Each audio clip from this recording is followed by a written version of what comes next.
سے اڑی بیس کے حوالے سے بتا رہے ہیں LOC 20 kilometre line of control ہے، لیکن میرا سوال یہاں پر یہ اس کے ایشو کے بعد آپ دیکھیے 5-5.5 گھنٹے میں ایک کانفلکٹ بنتا ہے اور ایک میٹنگز ہونے لگتی ہیں انٹیریئر منسٹری کی، ڈیفنس منسٹری کی، اسکیجول جو ان کے سارے روس کے امریکہ کے وہ سارے ختم، مطلب اس کو ملتوی کر دیا جاتا ہے اور فوراً پاکستان پر الزام لگا دیا جاتا ہے۔ نہیں دیکھیے، ایک بات ہے، میرے خیال ہے ہم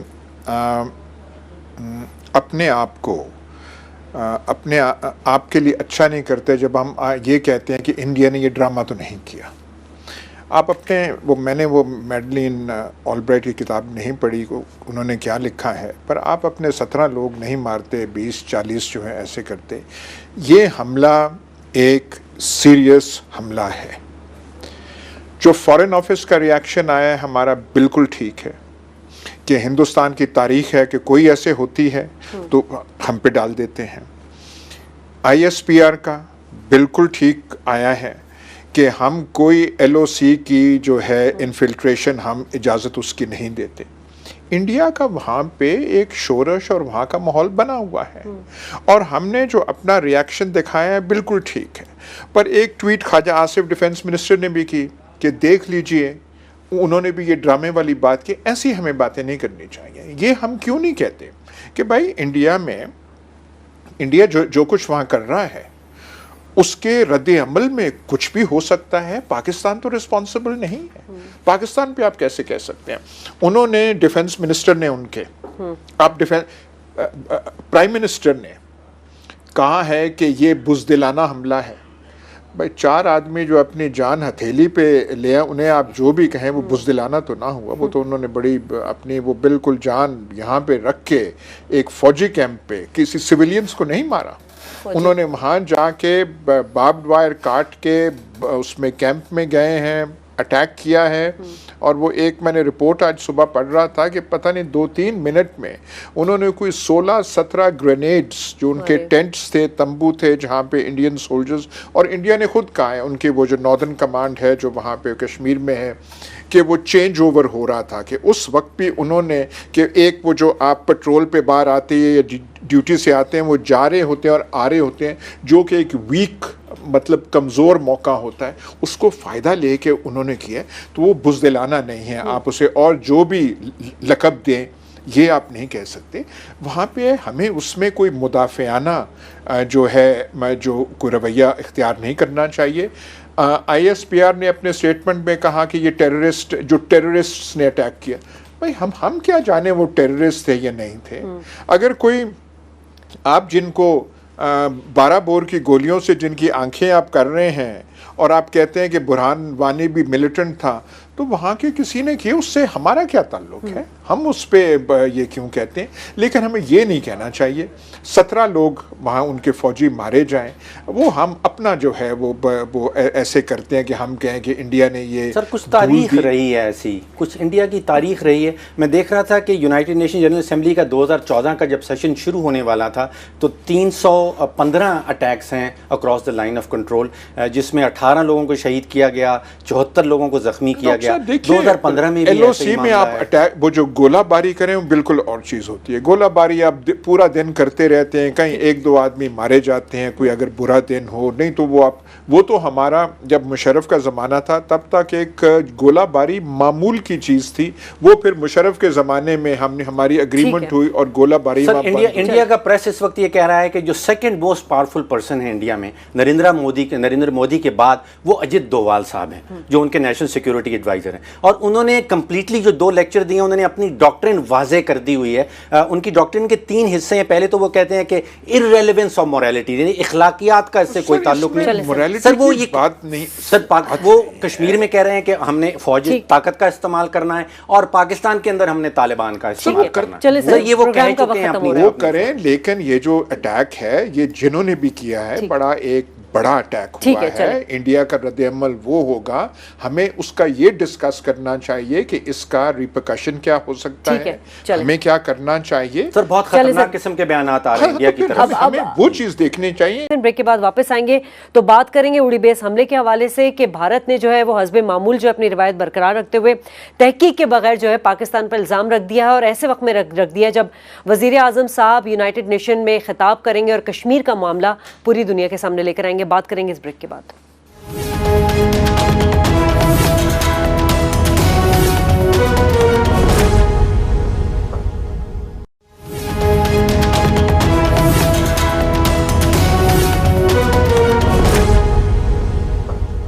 ویلکم بیک ناظرین. بات کریں گے اڑی بیس حملے کے حوالے سے کہ حملہ ہوتا ہے اور ہونے کے بعد جو ہے ہمیں نظر آتا ہے کہ اس حملے کا جو الزام ہے وہ پاکستان پر ڈال دیا جاتا ہے بغیر کسی تحقیق کے. ڈاکٹر صاحب, کیا یہ جو اڑی بیس میں حملہ ہوا ہے یہ حملہ بھی اقوام عالم کی آنکھوں میں دھول جھونکنے کی کوئی سازش لگ رہی ہے؟ کیونکہ بالکل ایگزیکٹ آپ ٹائمنگز کو دیکھ لیں, ادھر ابھی وزیر اعظم صاحب یونائٹڈ نیشن کے لیے جاتے ہیں, وہاں پر کشمیر کے معاملے میں بڑے اسٹرانگلی اس موقف کو اٹھائیں گے. بہرحال دنیا کے جتنے بھی ممالک وہاں پر آئیں گے وہ انحراف نہیں کر سکیں گے, مگر اس سے صرف نظر بھی نہیں کر سکتے جو کشمیر پر ہو رہا ہے. دیکھیے شازیہ, 3 ممکنہ حملہ آور ہو سکتے ہیں جو کچھ یوری بیس پہ ہوا. ایک تو پہلی پاسبلٹی یہ ہو سکتی ہے کہ کشمیری تنظیمیں جو علیحدگی پسند ہیں یا آزادی پسند ہیں ان کی تنظیموں, دیکھیں جو انڈین فوج نے کشمیریوں کے ساتھ کیا پچھلے 2 مہینے میں, شاید اس کا رد عمل سامنے آ رہا ہو, انہوں نے کیا ہو. دوسرا یہ ہو سکتا ہے کہ کوئی نان اسٹیٹ ایکٹر, غیر ریاستی ادارے شاید جن کا رشتہ پاکستان سے ملتا ہو, انہوں نے کیا ہو. تاریخ بھی ہے, کچھ انہوں نے پہلے بھی کیے ہیں. یا ایک تیسری عسکری اصطلاح استعمال کی جاتی ہے فالس فلیگ کی. اس میں بھی انڈیا کی تاریخ ہے کہ آپ خود ہی کوئی چیز کریٹ کر لیتے ہیں, اور یہ یوزلی انڈیا میں ہوتا ہے جب یونائٹڈ نیشن جنرل اسمبلی کا سیشن ہونے لگتا ہے. اب 2014 میں دیکھ لیں, 2015 میں دیکھ لیں, ایل او سی میں فائرنگ شروع ہو جاتی ہے 3 یا 4 یا 5 دن یونائٹڈ نیشنز کی جنرل اسمبلی میں ہونے سے پہلے. نان اسٹیٹ ایکٹرز کا جہاں تک تعلق ہے تو میں نے اس کو بڑا ریسرچ کرنے کی کوشش کی کہ پاکستان سے لائن آف کنٹرول میں کیا ممکن ہے کہ کوئی تنظیم انفلٹریٹ کر دے, گزر جائے. ایاز صاحب, فینسز جو لگائی جاتی ہیں وہ کی type A, type B, type سی کہلاتی ہیں. ٹائپ اے ملٹری فینس میں یہ ہوتا ہے کہ ایک بارب وائر ایک طرف لگتی ہے, دوسری طرف لگتی ہے, اور ایک درمیان میں تیسری لگتی ہے. پھر اس کے اوپر الارم سسٹم اور ساؤنڈ سسٹمز اور سینسرز لگائے جاتے ہیں. یہ جو ایل او سی کے اوپر India already type A fans wire لگا چکا ہوا ہے. اس کو کراس کرنا, یہ تصویر بھی ہم دکھا رہے ہیں, یہ اتنی تھک وائر ہوتی ہے, 3 گنا تھک ہوتی ہے نارمل وائر سے. پھر اس کے اوپر الیکٹرانک سینسرز لگے ہوئے ہیں, اگر کوئی کاٹنے کی کوشش کرے تو الارم بجنے لگتا ہے. پھر ان کے پاس, انڈیا کے پاس ایک ڈاگ بریگیڈ انہوں نے پوری تیار کی ہوئی ہے جو کتوں کو لے کے گھومتے ہیں. کراس کرنا میری نظر میں ایل او سی سے انفلٹریٹ کرنا انٹو انڈیا بڑا مشکل ہو جائے گا. فالس فلیگ جیسے میں نے کہا کہ ایک, اگر آپ کو یاد ہو, یہاں پہ بھی ایاز صاحب زیادہ تر سکھ تھے, یہ ڈوگرا بٹالین کے لوگ جو ہیں وہ مارے گئے ہیں, جس میں سکھ میجورٹی ہے, سکھوں کی میجورٹی ہے. ایک چٹی سنگاپورا میں آپ کو یاد ہو 2000 میں جب کلنٹن نے آنے کی تیاری ہو رہی تھی انڈیا کی طرف, تو وہاں پہ کوئی 36 سکھوں کو مارا گیا تھا اور الزام پاکستان کے اوپر لگایا گیا تھا. اب اس میں اس کے کوئی 6 سال کے بعد میڈلن آل برائٹ جو ان کی وزیر خارجہ تھیں, انہوں نے ایک کتاب لکھی تھی, the mighty and the almighty, اور اس میں انہوں نے کہا کہ یہ ہندوؤں نے خود کروایا تھا تاکہ پاکستان کے اوپر الزام لگائیں کلنٹن کی وزٹ سے کچھ دن پہلے. اچھا ڈاکٹر ایاز صاحب, ورلڈ بینک کی رپورٹ کے مطابق ریمیٹنسز کی مد میں پاکستان سے بھارت 14 ارب ڈالر جا رہا ہے. یعنی اس کا مطلب کیا یہ ہوا کہ پاکستان میں اتنی پاپولیشن ہے بھارت کی کہ وہ نوکری یا پھر بزنس کی مد میں جو ہے وہ پیسے جو ہے وہ بھارت کو بھیجتا ہے. اس چیز کو سمجھنے کے لیے ڈاکٹر فاروق سلیم نے ایک پریزنٹیشن تیار کی, پہلے وہ دیکھتے ہیں پھر بات کریں گے. ناظرین, ورلڈ بینک کی ایک پبلیکیشن شائع ہوئی ہے جس کا ٹائٹل ہے migration and remittances fact book 2016.